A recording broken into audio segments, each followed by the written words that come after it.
दोस्तों, क्या आप भी मानते हैं जो दिखता है वही सच नहीं होता और जो सच होता है वो अक्सर छुपा दिया जाता है। अगर नहीं तो आज की ये सच्ची घटना आपके उस भरोसे को जरूर तोड़ देती है जो आपने कभी अपनों पर किया होगा।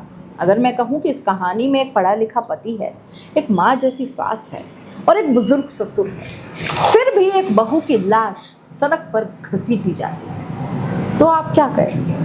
ये कहानी वैसी नहीं है जैसी आपने पहले कभी सुनी होगी, बल्कि इस घटना का हर मोड़ आपको चौंकाएगा, हर सच आपको झंझोड़ देगा, सोचने पर मजबूर करेगा। इस वीडियो को शुरू से अंत तक जरूर देखिए दोस्तों, क्योंकि ये सिर्फ एक कहानी नहीं बल्कि एक आईना है उस समाज का जिसमें हम आप जी रहे हैं। आज की ये सच्ची घटना कर्नाटक के बेलगावी जिले के है। नमस्कार, मैं हूं जयश्री नागदा और आप देख रहे हैं क्राइम रिपोर्टर। दोस्तों, ये अभी 24 मई की बात है। बेलगावी जिले में एक थाना है, अथानी पुलिस स्टेशन। वहीं एक कॉल आती है। फोन करने वाला कहता है कि एक रोड एक्सीडेंट हो गया है और मेरी बहू की मौत हो गई है। अब पुलिस का अगला सवाल होता है कि आप कौन बोल रहे हैं? जवाब आता है कि मेरा नाम कोमन्ना है और मैं उसी औरत का ससुर हूँ जिसकी जान गई है। खबर मिलते ही पुलिस फौरन मौके पर पहुंचती है। वहां पहुंचकर देखती है कि एक बाइक सड़क किनारे गिरी पड़ी है। बिल्कुल उसके पिछले पहिए में एक महिला की साड़ी का पल्लू उलझा हुआ है और कपड़ों से साफ लग रहा है कि उसका शरीर काफी दूर तक पथरीली सड़क पर घिसटता रहा होगा। खून से सनी हालत, लहूलुहान जिस्म पुलिस ने देखा और उसी वक्त अंदाजा हो गया कि अब ये औरत जिंदा नहीं है। फौरन एम्बुलेंस बुलाई गई और उसको नजदीकी सरकारी अस्पताल ले जाया गया, जहां डॉक्टरों ने देखकर तुरंत डेथ डिक्लेयर कर दी। जिसकी मौत हुई थी उसका नाम डॉक्टर रेणुका था। रेणुका की शादी को 5 साल हो चुके थे। उसका पति संतोष होना एक प्राइवेट कंपनी में इंजीनियर था। रेणुका बेहद पढ़ी लिखी, समझदार और आत्मनिर्भर महिला थी। जब पुलिस ने एक्सीडेंट के बारे में जानकारी पूछी तो आखिर ये सब कैसे हुआ था, तो बताया गया कि ये बाइक पर उस रात 3 लोग सवार थे और ये हादसा हो गया। और जब पुलिस ने उनसे पूछा कि ट्रिपल राइडिंग तो गैरकानूनी है, आप लोग पढ़े लिखे दिखते हैं, पता होना चाहिए, तो जवाब आया कि साहब पता है, लेकिन ये हमारी मजबूरी थी। और ससुर कोमन्ना ने जो कहानी सुनाई वो कुछ इस तरह से थी। 24 मई 2025 की शाम उनकी वाइफ जयश्री और बहू रेणुका दोनों एक मंदिर गए थे जो घर से थोड़ी दूरी पर था। उन्होंने बताया कि किसी मन्नत के लिए वहां गए थे। वापसी में रात हो चुकी थी और आखिरी बस छूट गई। अब घर लौटने का कोई साधन तो था नहीं। तब जयश्री ने अपने पति कोमन्ना को फोन किया और जयश्री ने कहा कि आखिर बस निकल गई है, अब हम कैसे लौटेंगे? आप जल्दी से मोटरसाइकिल लेकर आइए और हमें घर ले चलिए। कोमन्ना परेशान होकर बाइक लेकर पहुंचते हैं बताई गई जगह पर, यानी उस बस स्टॉप पर जहां से कुछ ही दूर यह हादसा हुआ था। अब वहां से तीनों लोग लौटते हैं। बाइक कोमन्ना यानी रेणुका के ससुर जी चला रहे थे। बीच में उनकी वाइफ जयश्री बैठी थी और सबसे पीछे बहू डॉक्टर रेणुका थी। अब कोमन्ना ने बताया कि जब हम लौट रहे थे तो अचानक बाइक का संतुलन जो है वो बिगड़ गया। मैंने देखा हमारी बहू नीचे गिर गई, उसकी साड़ी का पल्लू बाइक के पिछले पहिए में उलझ गया, लेकिन बाइक की रफ्तार तेज थी। जब तक मैं ब्रेक मारता हम काफी दूर तक निकल चुके थे। बाइक रोककर उसकी तरफ भागे तो देखा वो सांस तो ले रही थी, लेकिन हालत गंभीर थी और कुछ ही देर में उसकी मौत हो गई। यही कहानी कोमन्ना ने पुलिस को बताई। अब पुलिस ने जांच शुरू की। लाश को पोस्टमार्टम के लिए भेज दिया गया और इस पूरे मामले को फिलहाल एक रोड एक्सीडेंट ही माना गया। सास ससुर से पूछताछ के बाद दोनों को घर भेज दिया गया। अब तक पुलिस यही मानकर चल रही थी कि यह सिर्फ एक साधारण सा हादसा है, लेकिन जब इस घटना की खबर रेणुका के मायके वालों को लगी तो वो लोग फौरन बेलगावी पहुंचे। पुलिस स्टेशन गए, मुर्दा घर में अपनी बेटी का चेहरा देखा और फिर पुलिस को अपनी तरफ से पूरी कहानी बताई। रेणुका के परिवार ने कहा कि पिछले कुछ समय से उनकी बेटी को पति और ससुराल वालों की तरफ से मानसिक तनाव दिया जा रहा था। अब पुलिस ने रेणुका के पति संतोष के बारे में पूछताछ की। पता चला कि हादसे के समय संतोष घर पर नहीं था बल्कि शहर से बाहर था। इसका मतलब उस रात सिर्फ सास और ससुर ही रेणुका के साथ थे। खैर, पुलिस अब भी इस मामले को एक साधारण रोड एक्सीडेंट ही मानकर तफ्तीश कर रही थी। उधर जब रेणुका के घर वालों ने यह आरोप लगाया कि उन्हें उनकी बेटी को पति और सास ससुर की तरफ से लगातार तंग किया जा रहा था, तो पुलिस ने शुरुआत में इसे गंभीरता से नहीं लिया। उन्हें लगा कि हर घड़ी हर घर में थोड़ी बहुत कहासुनी तो होती है, ये कोई नई बात नहीं है, क्योंकि घटना स्थल से मिले सारे शुरुआती सबूत एक सड़क दुर्घटना की ओर ही इशारा कर रहे थे। लेकिन उसी पुलिस टीम में कुछ ऐसे अफसर थे जिन्होंने इन शिकायतों को थोड़ा ध्यान से सुना। उन्होंने सास ससुर के चेहरे के हाव भाव पर भी गौर किया और रात की पूरी घटना को दोबारा याद किया, एक एक बारीकी को जोड़ कर देखा, और तब उन्हें कुछ गड़बड़ महसूस हुई, क्योंकि जब एक्सीडेंट की कॉल पुलिस को मिली थी तब वही अफसर मौके पर सबसे पहले पहुंचा था। उसने जब बाइक देखी तो सोच में पड़ गया था। अगर बाइक का संतुलन बिगड़ा था या किसी ने टक्कर मारी थी तो गिरना तो सभी को चाहिए था। फिर सभी एक ही शख्स रेणुका ही कैसे नीचे गिर गई और बाकी सभी बच गए? क्योंकि बाइक पर 3 लोग थे, सामने ससुर, बीच में सास और पीछे बहू। अगर संतुलन बिगड़ा होता तो कम से कम बाकी 2 को भी तो चोट लगती। लेकिन हैरानी की बात यह थी कि सिर्फ रेणुका नीचे गिरी थी और बाकी दोनों को न तो कोई चोट आई और न ही कपड़ों पर कोई रगड़ या एक खरोच भी थी। एक और सबसे बड़ी बात थी, अगर रेणुका की साड़ी का पल्लू पहिए में फंसा था और वो सड़क पर घिसटती रही थी तो बाइक चलती कैसे रही? कोई चिल्लाया नहीं, कोई बैलेंस नहीं बिगड़ा। ऐसे कैसे मुमकिन हो सकता है? यह बात उस पुलिस अफसर के गले उतर ही नहीं रही थी। लेकिन अब तक उनके पास इस शक को साबित करने के लिए कोई ठोस सबूत नहीं था। खैर, पुलिस वाले इंतजार कर ही रहे थे, शायद जांच में कुछ और निकले, और तभी शुरुआती पोस्टमार्टम रिपोर्ट आ गई। रिपोर्ट के आते ही सब कुछ बदल गया, क्योंकि अब यह कोई एक्सीडेंट नहीं बल्कि एक प्लान किया गया मर्डर था। रिपोर्ट में लिखा था कि रेणुका के जिस्म पर एंटीमोर्टम चेहरों के साफ निशान हैं। अब एक बात मैं फिर से याद दिला दूं, एंटीमोर्टम यानी ऐसी चोटें जो किसी शख्स के जिंदा रहते हुए उसके शरीर पर लगे हों। जब शरीर में सांसें होती हैं और तभी उस पर वार किया जाए, वो उस जख्म की गहराई, खून का रिसाव सब कुछ साफ बता देता है कि हमला उसकी मौत से पहले हुआ था। रेणुका की पोस्टमार्टम रिपोर्ट में साफ लिखा था कि सर और गले पर गहरी एंटीमोर्टम चोटें हैं, यानी जब वो जिंदा थी तभी उनके साथ हिंसा हुई थी। और सबसे अहम बात, मौत का मुख्य कारण स्ट्रैंगुलेशन था, यानी गला घोटना। अब पुलिस भारी उलझन में पड़ गई। अगर रेणुका बाइक से गिरी थी तो उसका गला कैसे घुटा? पर यह मुमकिन भी तो हो सकता है कि साड़ी का पल्लू बाइक के पहिए में फंस जाए और बाइक की गति से वो घिसटती रहे तो गले में गांठ बन जाए और दम घुट जाए। ऐसे केस पहले भी हुए हैं।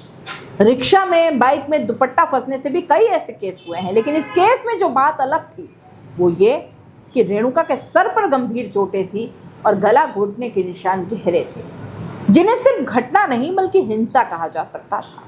पुलिस ने जब आगे जांच शुरू की तो पता चला कि जहां ये एक्सीडेंट हुआ था वहां कोई सीसीटीवी कैमरा नहीं था, और अक्सर जब कोई साजिश की जाती है तो ऐसी ही जगह को चुना जाता है जहां कैमरा ना हो, रिकॉर्डिंग ना हो, ताकि किसी को पकड़ा न जा सके। इसके बाद पुलिस ने फिर से डॉक्टर रेणुका के घर वालों से पूछताछ की और दोबारा पूछताछ में 3 लोगों के नाम संदिग्ध मिले और उन तीनों को गिरफ्तार कर लिया गया। रेणुका का पति संतोष होनाकोंडे, उम्र 38 साल, रेणुका के ससुर कमन्ना होनाकोंडे, उम्र 65 साल, और रेणुका की सास जयश्री होनाकोंडे, उम्र 63 साल।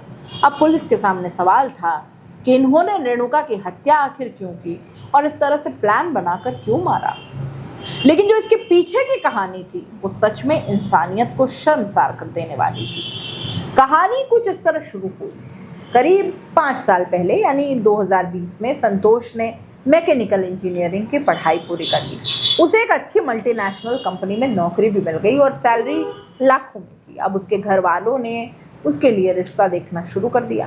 तभी बेलगावी के पास ही एक जगह की लड़की के बारे में जानकारी मिली। नाम डॉक्टर रेणुका था। रेणुका ने मेडिकल की पढ़ाई की थी और प्रैक्टिस कर रही थी।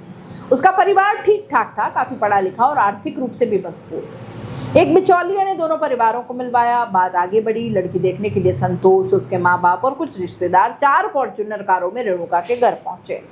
असल में वो थोड़ा शो ऑफ भी करना चाहते थे, क्योंकि सब एक ही गाड़ी में जा सकते थे, लेकिन 4 गाड़ियों से गए ताकि सामने वाले पर थोड़ा रौब पड़े। खैर, रेणुका के घर वालों को लड़का पसंद आ गया। पढ़ा लिखा था, नौकरी भी अच्छी थी, परिवार भी पढ़ा लिखा लग रहा था, तो रिश्ता तय हो गया। 2020 में दोनों की शादी भी हो गई। शादी के बाद डॉक्टर रेणुका अपने ससुराल आ गई। उसने होम्योपैथी की पढ़ाई की थी और शादी से पहले अपनी प्रैक्टिस भी कर रही थी। लेकिन शादी के बाद उसने वो सब कुछ छोड़ दिया। उसे न नौकरी का लालच था, न पैसे की ज़रूरत, क्योंकि पति संतोष लाखों कमा रहा था और ससुराल भी संपन्न था। रेणुका को सिर्फ एक चीज़ चाहिए थी, एक खुशहाल घर, थोड़ा प्यार, अपनापन और सम्मान। उसका मानना था कि मैंने जो पढ़ाई की है वो अपनी पहचान के लिए की थी, लेकिन अब पहचान से ज़्यादा ज़रूरी मेरा परिवार है। रेणुका चाहती तो प्रैक्टिस जारी रख सकती थी, लेकिन उसने अपनी मर्जी से सब कुछ छोड़ दिया, क्योंकि उसे लगा कि एक अच्छी बहू और पत्नी बनना भी कम बड़ी बात नहीं है। वो बेहद संवेदनशील, समझदार और सहनशील लड़की थी। घर में सबको अपना मानती थी और रिश्ते को निभाना चाहती थी। लेकिन उसे क्या पता था कि जिस प्यार की खातिर उसने खुद को मिटा दिया, वही लोग उसकी मिट्टी बना देंगे। शुरुआत के कुछ महीने बहुत अच्छे भी थे। सास ससुर ने भी उसे प्यार दिया। पति संतोष का व्यवहार भी ठीक था। फिर संतोष का ट्रांसफर महाराष्ट्र के सतारा में हो गया। अब वो वहाँ रहने लगा। हालांकि शनिवार और रविवार की छुट्टियों में वो बेलगावी लौट आता था और फिर वापस सतारा चला जाता। पहला साल ठीक ठाक बीत गया, लेकिन जैसे ही साल पूरा हुआ, पति पत्नी के बीच छोटी छोटी बातों पर झगड़े शुरू हो गए। और एक समय ऐसा आया कि संतोष रेणुका को अपने साथ सतारा ले गया। लेकिन जब फिर बहस और विवाद बढ़ा तो उसने रेणुका को अपने माँ बाप के पास बेलगावी छोड़ दिया। अब रेणुका ससुराल में रह रही थी और उसका पति सतारा में। कभी वो आता, कभी नहीं आता। धीरे धीरे 2 साल बीत गए और अब तक सिर्फ पति से तकरार होती थी।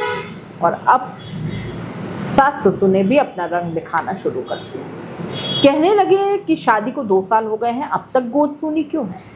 तू माँ क्यों नहीं बन पाई? आखिर हम दादा दादी कब बनेंगे? अब रेणुका अकेली 3 लोगों के बीच घिर गई थी।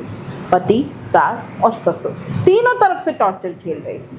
लेकिन कमाल की बात यह थी कि रेणुका ने अपने मायके कभी नहीं देखा। उसने न कभी अपने माँ बाप के सामने रोया, न कभी शिकायत की।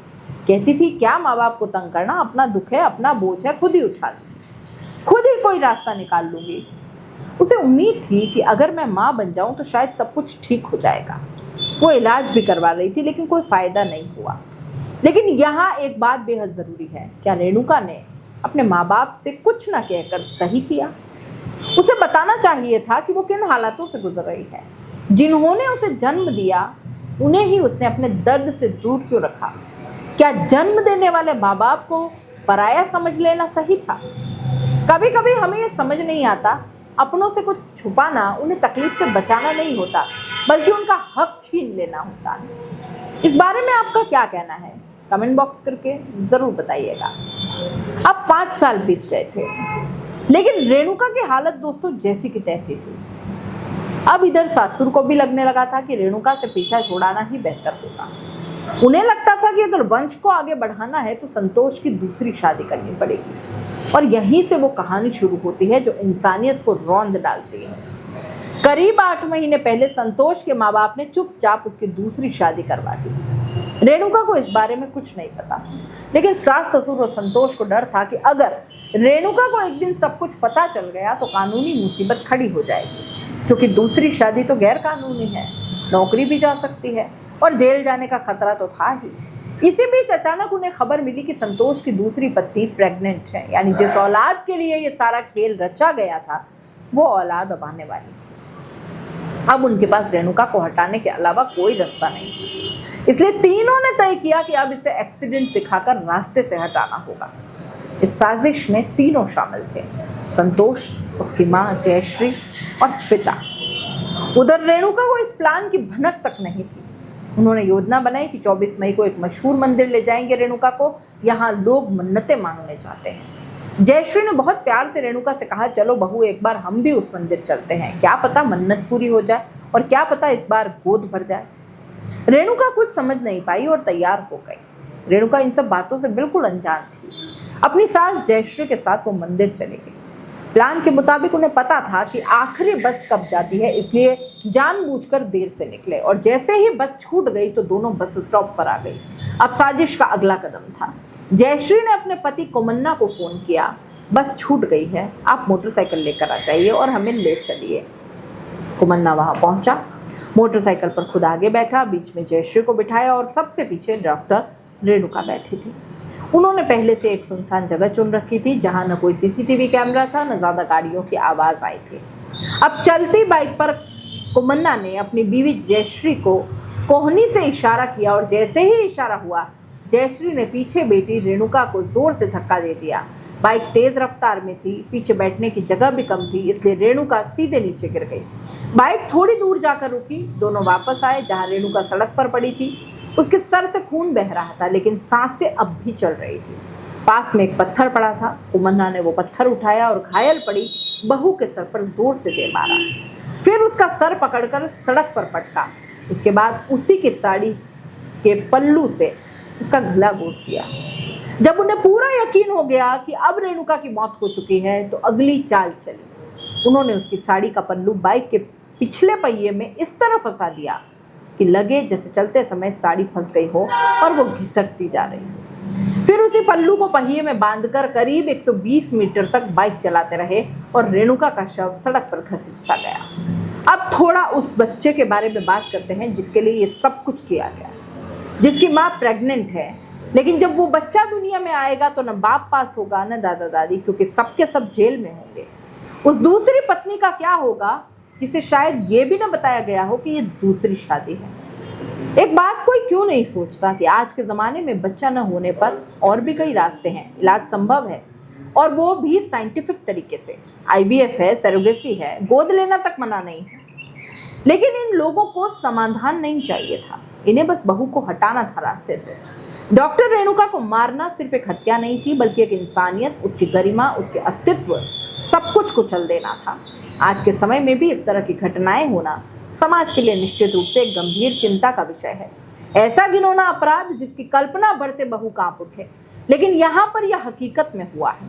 आप इस पूरा घटना के बारे में क्या सोचते हैं और उन 3 हैवानों को क्या सजा मिलनी चाहिए, कमेंट करके ज़रूर बताइए। काश हर अपराध, हर जुर्म से पहले उसका अंजाम सोचा जाता तो शायद जुर्म होते ही नहीं। नमस्कार।